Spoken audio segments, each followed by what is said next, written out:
अस्सलाम वालेकुम and welcome to board of science coaching academy.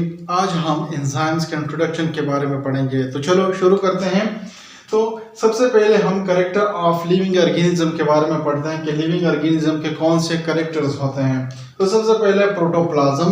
Protoplasm जो है जो living substance of the cell को हम प्रोटोप्लाज्म कहते हैं। जो सेल मेम्ब्रेन के अंदर साइटोप्लाज्म और न्यूक्लियोप्लाज्म मौजूद होती है, हम उसको प्रोटोप्लाज्म कहते हैं। तो लिविंग ऑर्गेनिज्म की जो सबसे पहला कैरेक्टर है उसमें प्रोटोप्लाज्म का होना ज़रूरी है। लिविंग ऑर्गेनिज्म के जो सेल्स हैं वहाँ पे प्रोटोप्लाज्म का होना ज़रूरी है। प्रोटोप्लाज्म जो है ये ज़रूरी समझा जाता है। अगर कोई सेल की अगर हम बात करें तो सेल के लिए जेनेटिक मटेरियल प्रोटोप्लाज्म और सेल मेम्ब्रेन का होना ज़रूरी है। तो प्रोटोप्लाज्म एक बेसिक कैरेक्टर है लिविंग ऑर्गेनिज्म का। नेक्स्ट जो है ये सेलुलर स्ट्रक्चर है। सेलुलर स्ट्रक्चर अगर सेल की हम बात करें तो सेल जो है या तो प्रोकैरियोटिक सेल होता है या यूकैरियोटिक सेल होता है। प्रोकैरियोटिक जिसमें मेम्ब्रेन बाउंडेड ऑर्गेनेली या जिसमें सेलुलर ऑर्गेनेलीज मौजूद नहीं होते और न्यूक्लियस के इर्द गिर्द मेम्ब्रेन मौजूद नहीं होती। और यूकैरियोट जो है इसके मुख्तलिफ है, बिल्कुल अपोजिट है, जिसमें न्यूक्लियस के गिर्द मेम्ब्रेन मौजूद होती हैं, न्यूक्लियर मेम्ब्रेन मौजूद होती है और मुख्तलिफ जो सेलुलर ऑर्गेनेलीज हैं वो मौजूद होते हैं, जैसे कि mitochondria, Golgi bodies, endoplasmic reticulum वगैरह ये मौजूद होते हैं। और कुछ ऑर्गेनिज्म इस तरह होते हैं कि यूनिसेलुलर होते हैं जो एक ही सेल से बने होते हैं, और कुछ इस तरह होता है कि मल्टीसेलुलर बहुत सारे सेल से मिलकर बनते हैं। तो सेलुलर स्ट्रक्चर जो है ये भी एक बेसिक कैरेक्टर है लिविंग ऑर्गेनिज्म का। नेक्स्ट जो है लाइफ साइकिल। लाइफ साइकिल जो है ये एक बेसिक कैरेक्टर है लिविंग ऑर्गेनिज्म का, जिसमें ऑर्गेनिज्म की बर्थ होती है, वो ग्रोथ करते हैं, उसके बाद रिप्रोडक्टिव स्टेज आ जाती है, उसके बाद ओल्ड एज और उसके बाद डेथ आ जाती है। तो ये एक लाइफ साइकिल है, ये चलता है लिविंग ऑर्गेनिज्म के लाइफ में, ये कैरेक्टर जो है लाइफ साइकिल। उसके बाद है रिप्रोडक्शन। रिप्रोडक्शन वो प्रोसेस है लिविंग ऑर्गेनिज्म का जिसमें वो अपने रेस को, अपने नस्ल को बढ़ाते हैं। अपने नस्ल बढ़ाने के लिए ये ज़रूरी है। ये किसी भी ऑर्गेनिज्म के इंडिविजुअल लाइफ के लिए ज़रूरी नहीं है रिप्रोडक्शन, लेकिन अपनी रेस को कंटिन्यू करने के लिए रिप्रोडक्शन का अमल बहुत ही ज़रूरी है। तो रिप्रोडक्शन जो है या तो एसेक्सुअल मेथड के जरिए होगी जिसमें मेल एंड फीमेल गेमेट्स का मिलाप नहीं होता, या तो सेक्सुअल रिप्रोडक्शन के जरिए होगी जिसमें मेल एंड फीमेल गेमेट्स का मिलाप होता है और इससे एक न्यू कॉम्बिनेशन बनता है, एक जिसमें जेनेटिक वेरिएशन आती है सेक्सुअल रिप्रोडक्शन में, और एसेक्सुअल में क्लोन्स बनते हैं उसमें जेनेटिक वेरिएशन नहीं आती। ये भी एक कैरेक्टर है रिप्रोडक्शन लिविंग ऑर्गेनिज्म का। उसके बाद ग्रोथ एंड डेवलपमेंट है। ग्रोथ अगर हम प्लांट की बात करें, जब प्लांट की साइज बढ़ती है तो इसको हम ग्रोथ कहते हैं। और डेवलपमेंट जो है जैसे कि प्लांट की जर्मिनेशन होती है, उसके बाद वो फ्लावर उसमें आते हैं, और उसके बाद फ्रूटिंग होती है, सीड फॉर्मेशन होती है, तो उसको हम डेवलपमेंट कहते हैं। तो लिविंग ऑर्गेनिज्म के अंदर ग्रोथ भी होगी और डेवलपमेंट होगी, ये भी कैरेक्टर है लिविंग ऑर्गेनिज्म के, ग्रोथ और डेवलपमेंट। उसके बाद रिस्पायरेशन है। रिस्पायरेशन जो है ये एक इंतहाई ज़रूरी अमल है जो कि एनर्जी रिलीजिंग प्रोसेस है, जिसमें ग्लूकोज जो है उसकी ऑक्सीडेशन होती है और इससे एनर्जी हासिल की जाती है। तो रिस्पायरेशन का अमल बहुत ही ज़रूरी है लिविंग ऑर्गेनिज्म के लिए। उसके बाद है न्यूट्रिशन।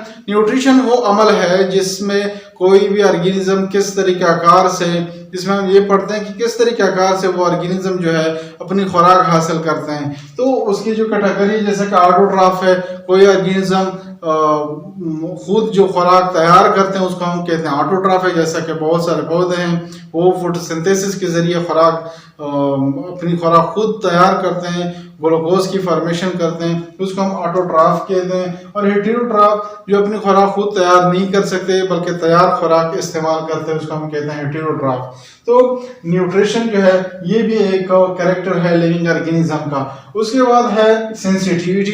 जो लिविंग ऑर्गेनिज्म होंगे वो सेंसिटिविटी शो करेंगे टुवर्ड द एक्सटर्नल स्टिमुलस। जो एक्सटर्नल स्टिमुलस होंगे जैसा कि लाइट है या टेम्परेचर है, उसके खिलाफ रिस्पांस देंगे। तो ये भी एक कैरेक्टर है लिविंग ऑर्गेनिज्म का कि वो सेंसिटिव होंगे टुवर्ड एक्सटर्नल स्टिमुलस। उसके बाद एक्सक्रीशन। एक्सक्रीशन भी लिविंग ऑर्गेनिज्म की एक कैरेक्टर है जिसमें जो मेटाबॉलिक वेस्ट बनते हैं, जो मुख्तलिफ मेटाबॉलिज्म की जो रिएक्शन होते हैं उसमें जो वेस्ट बनते हैं उसकी रिमूवल की जाती है, तो इसको हम कहते हैं एक्सक्रीशन। उसके बाद है हीलिंग।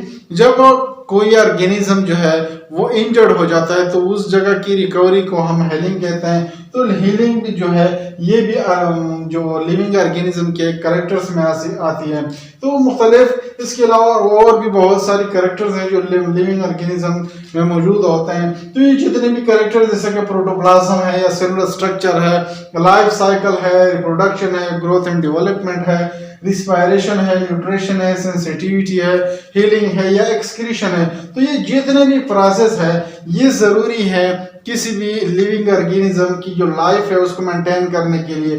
तो ये मुख्तलिफ जो प्रोसेस होते हैं लिविंग ऑर्गेनिज्म में वो इसलिए होते हैं कि वो अपनी लाइफ को मेंटेन करना चाहते हैं ताकि उसकी लाइफ जो है वो मेंटेन रहे, वो बरकरार रहे, वो जिंदा रहे। तो ये मुख्तलिफ प्रोसेस जो है हमने जिक्र जो किया ये वो कंटिन्यू करते हैं ताकि उसकी लाइफ मेंटेन रहे। तो जितने भी ये प्रोसेसेस है जो लाइफ को मेंटेन कर रहे हैं उसको हम कहते हैं कंबाइनली मेटाबॉलिज्म। तो जितने भी ये प्रोसेस है जो हमने देखे तो इन सारे प्रोसेस को कंबाइनली हम कहते हैं मेटाबॉलिज्म। और मेटाबॉलिज्म जो है वो कंट्रोल करते हैं, कंट्रोल होता है with the help of specific proteins. कुछ खास प्रोटीन्स हैं जो मेटाबॉलिज्म को कंट्रोल करते हैं। मेटाबॉलिज्म के 2 टाइप्स हैं, एनाबॉलिज्म और कैटाबॉलिज्म, जो कि आगे हम पढ़ेंगे। तो ये मेटाबॉलिज्म जो है ये कंट्रोल किया जाता है with the help of specific proteins.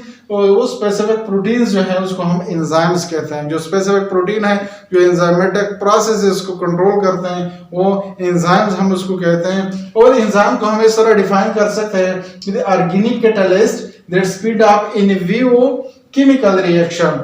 तो वो कैटलिस्ट्स हैं जो कि स्पीड अप करते हैं उन रिएक्शन को इन विवो रिएक्शन को, मतलब ऑर्गेनिज्म के अंदर जो रिएक्शन होते हैं वो केमिकल रिएक्शन को वो स्पीड अप करते हैं and remain unchanged at the end of chemical reaction, क्योंकि ये कैटलिस्ट के तौर पर इस्तेमाल होते हैं। और कैटलिस्ट की ये प्रॉपर्टी है कि वो इस्तेमाल इसमें नहीं होते, सिर्फ केमिकल रिएक्शन को वो स्पीड अप कर देते हैं और वो खुद इसका हिस्सा नहीं बनते, मतलब वो उसमें इस्तेमाल नहीं होते। तो at the end of reaction वो उसी अंदाज में वो मौजूद होते हैं, वो चेंज नहीं होते। और ये एंजाइम जो है ये इन विवो केमिकल रिएक्शन में हिस्सा लेते हैं, मतलब ऑर्गेनिज्म के अंदर जो रिएक्शन जो मेटाबॉलिक प्रोसेसेस होते हैं उनमें ये एज ए कैटलिस्ट काम करते हैं जो एंजाइम्स है। और ये ऑर्गेनिक कैटलिस्ट है। ऑर्गेनिक ये याद रखिए ये ऑर्गेनिक कैटलिस्ट है जो कि इन विवो केमिकल रिएक्शन जो है उसमें हिस्सा लेते हैं और रिएक्शन के आखिर में वो उसमें कोई चेंज नहीं होता।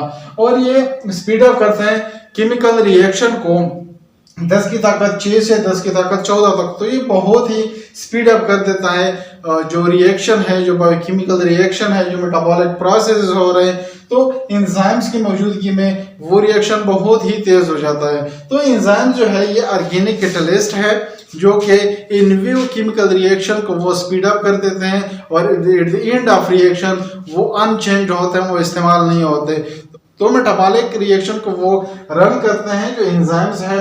और जो मुख्तलिफ मेटाबॉलिक प्रोसेस है, मुख्तलिफ यहाँ पे जो मेटाबॉलिक प्रोसेस है एनाबॉलिक है या कैटाबॉलिक है, तो उसमें एंजाइम्स का बहुत ही अहम रोल है। उम्मीद है आप लोगों को समझ आ गई होगी। कोई क्वेश्चन हो तो कमेंट सेक्शन में पूछ सकते हैं। Thank you.